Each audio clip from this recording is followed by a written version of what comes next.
Welcome to This Academic Life, episode 81. This episode is sponsored by the School of Engineering at RPI. Did you know that it was a chemical engineer from RPI, Mr. Howard Iserman, who invented the sunscreen? So next time when you go out on the beach, think about RPI chemical engineers who have been keeping you safe. Hi, my name is Pania Newell. I'm a professor of mechanical engineering. Hi, my name is Lucy Zhang. I am also a professor of mechanical engineering. I'm also an associate dean of research innovations, partnership, and workforce development. Hi, my name is Kim Michelle Lewis. I'm a professor of physics and associate dean for research. Today, we'll talk about what's in a postdoctoral research experience. A postdoctoral research experience is typically a 1 to 3 year research opportunity after the completion of a doctoral program. It is most common among those in the basic sciences, such as physics, chemistry, biology, and mathematics. It serves as a bridge between a doctoral degree program and a tenure-track faculty position.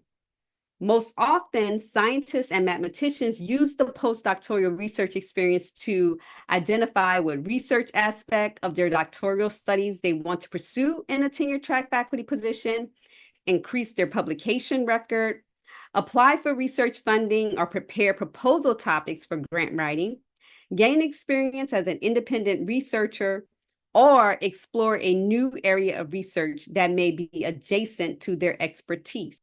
Whatever the reason, it is most common for those in the basic sciences to pursue a postdoctoral research experience before entering a tenure-track faculty position.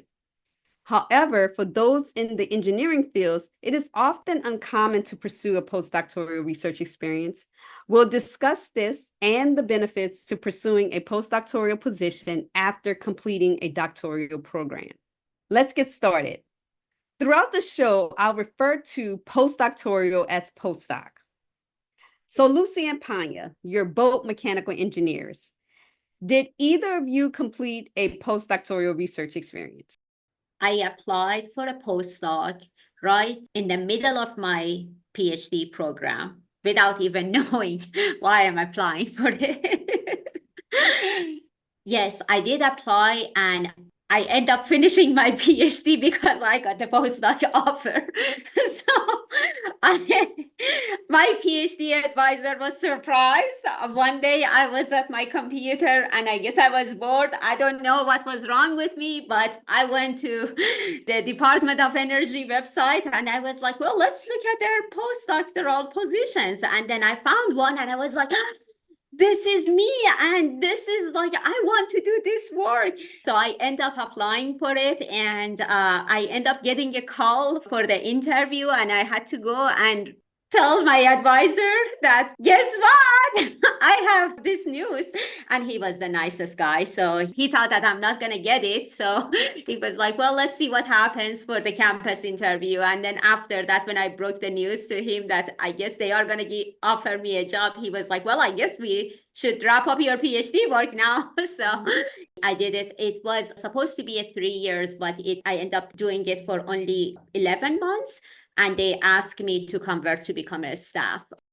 I did not. I never thought about ever do a postdoc.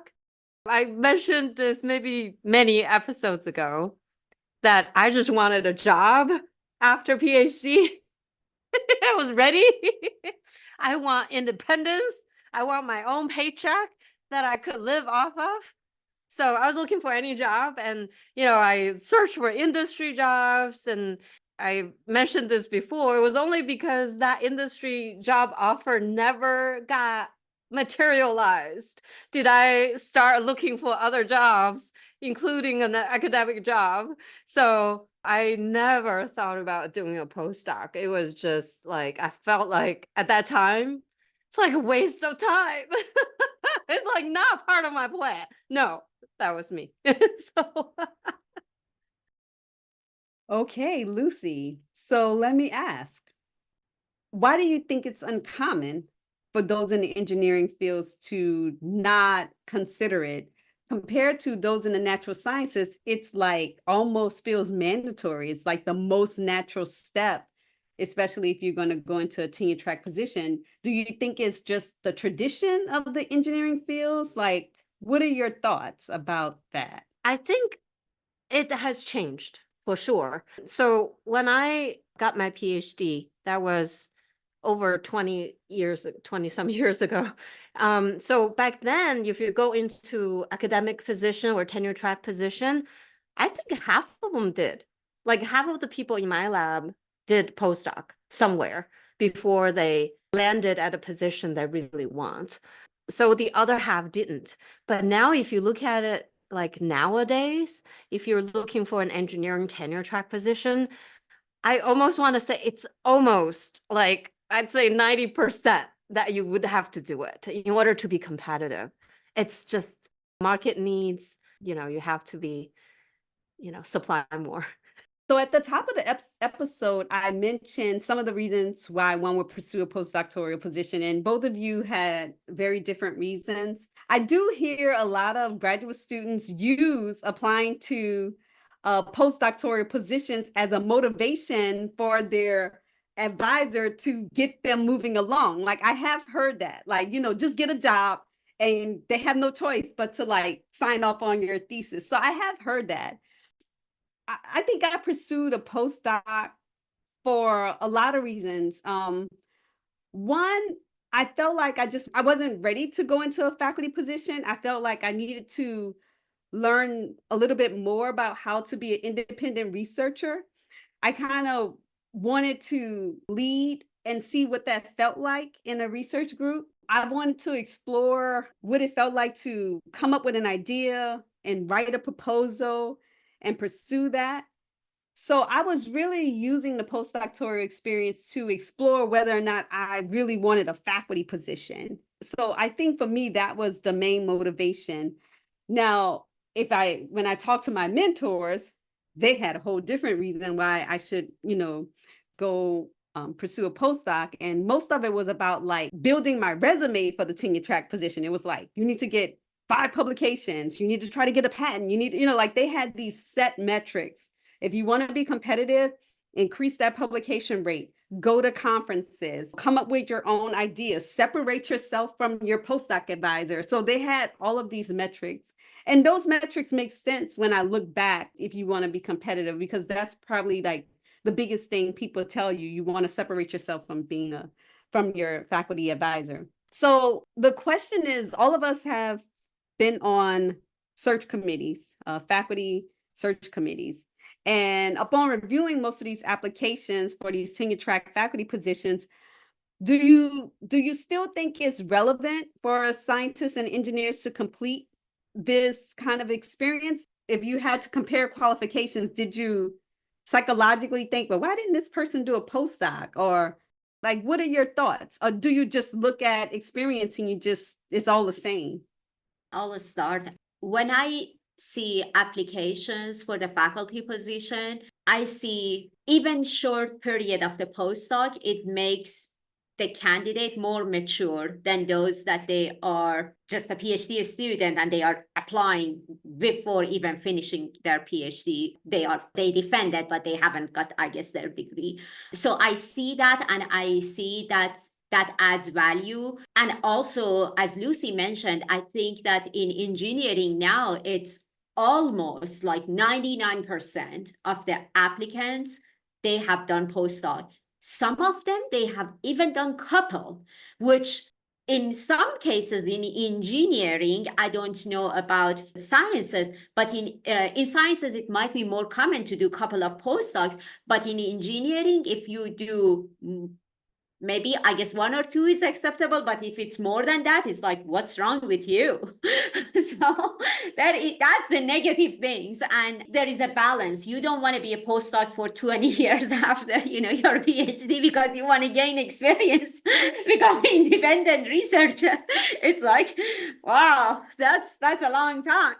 So, but I think not having it, it's also not a good sign, but it varies from candidate to candidate, and some of them they don't do postdoc, but they are very, very mature too. So there are exceptions too. But I think that the community, the engineering community, is more moving towards requirements as part of a hidden rules requirement for the faculty positions. One particular thing I look for when I'm serving on this committee is whether they participated or led a proposal or maybe proposals. The reason I say that is because a major part of our job as a faculty is to write proposals. And that experience alone is actually quite valuable, in my opinion. So, of course, I mean, granted, you don't have to be a postdoc to gain this experience. So, I myself, as a grad student, I wrote plenty. So I got that experience. But I'm just saying, in general, during that postdoc period of time is probably when you actually gain that insight to actually write one, to get feedback. Very likely you cannot be the PI of that project, but if you participated, you know how to write one. So that kind of give you a huge bump when you start your independent academic career. Some of the things, that's what I'm looking for. I know someone in my field who has done maybe a 3-year postdoc, or even, something around 2 to 3 years. But he was really hoping to participate in proposal writings during this time, but he didn't. His advisor didn't give him any chance to kind of lead a project or think about, putting or composing a proposal together, or even putting an idea together and lead it. So he kind of felt like it was not as satisfying as he had hoped for those 3 years. So I think those are the things, if you're not sure, you probably want to ask before you take on, and to see, how much can you get involved. So Pania, what goals did you have, or what goals do you think were most important for you to accomplish by the end of your postdoc experience? For me, I guess at the time was I just wanted to gain experience outside university. And that's why I went to National Lab. So that was really important for me. And then also working in a new area. So not exactly the same as my PhD field. Those were my goals. And I think for doing a postdoc, it's very important that it's not like you publish more paper at the higher rate. You should be able to generate ideas, as Lucy was mentioning, writing proposals, doing surveys, put yourself if you want to go to academia and then become a faculty, imagine that you are a faculty and do all of those during your postdoc. Whether your PI gives you the opportunity to do those or not, you should create those opportunities. And I think that it's a golden time just to be proactive and go above and beyond if you really want that faculty position, because we had those 2 episodes. There are a lot of things that it goes into faculty position, and this is like a good bridge to gain the skills and the experiences. So this question is for both of you. How important is name recognition of the place where you complete your postdoc, or where the candidate completes their postdoc? How important is that to you? I think it's very important. I think that the project that I was involved with was a joint project between Sandia and UT Austin. I don't think that I would have got this job if I didn't have that experience and I was not involved with these 2 big institutions. So I think that it is important, but also it's not just a name. Like me just being part of those, not publishing, I don't think that it would have helped. But I think that people are biased and they care about which group you are coming from and which institute you did your postdoc in. I think I agree with that. I always believe that your very last training is the one that matters. And then postdoc is part of that training. Even though you don't get a degree out of it, people do look at it because that's the one that shows up on the top. when people talk about it, people say, oh, that's where that person's coming from. It may be unfair in some sense, but that's the reality of it, that people do remember where that is, where you did your postdoc. Well, Pania, since you have the floor, let me ask you, what unexpected lessons did you learn during your postdoctoral position? Well, so I was so immersed in learning, and I don't remember that I had any unexpected experience. And also mine was like, it was like 11 months. And then after that, I became a staff. But I noticed among my postdocs, and I had 6 or 7 of them so far, some of them, they are surprised when I ask them to come up with their own idea, to help with writing the proposals. They still expect that to be treated like a PhD student. It's got just so much for them. And also they get really, really, really surprised when I ask them to come up with their own creative workshop, offer a workshop at, in the department, like a 1-day workshop, 1-week workshop, just to build these skills that it's needed for faculty position. Some of them, they get surprised when I ask them to go to the workshops on campus. There are all these trainings, teaching and career development, because they think, oh, research is the most important part of my job. And they get surprised that there are some other tasks, even though I put it in and now my offer letters are becoming lengthier and lengthier because I need to write down all of these details. So prevent from surprise, you need to do service. So for me, I don't remember that I had any surprises or unexpected experiences, but over the years I've seen, and it's becoming less and less, because through social media and through various communications, students that they go to postdoc, they know the expectations nowadays better than 3 years ago or 4 years ago or even longer. I think for me, I'll just say very quickly, one of the unexpected lessons that I learned during my postdoc was departmental politics. I was like, what? So that was a complete, because by this time you're a postdoc, so you're an adult, air quotes, right? Well, before you was just a student. And so now, the faculty members talk to you like an adult. I'm like, huh? Why do you tell me about this person? So it was very interesting. So Lucy, so you didn't pursue a postdoc.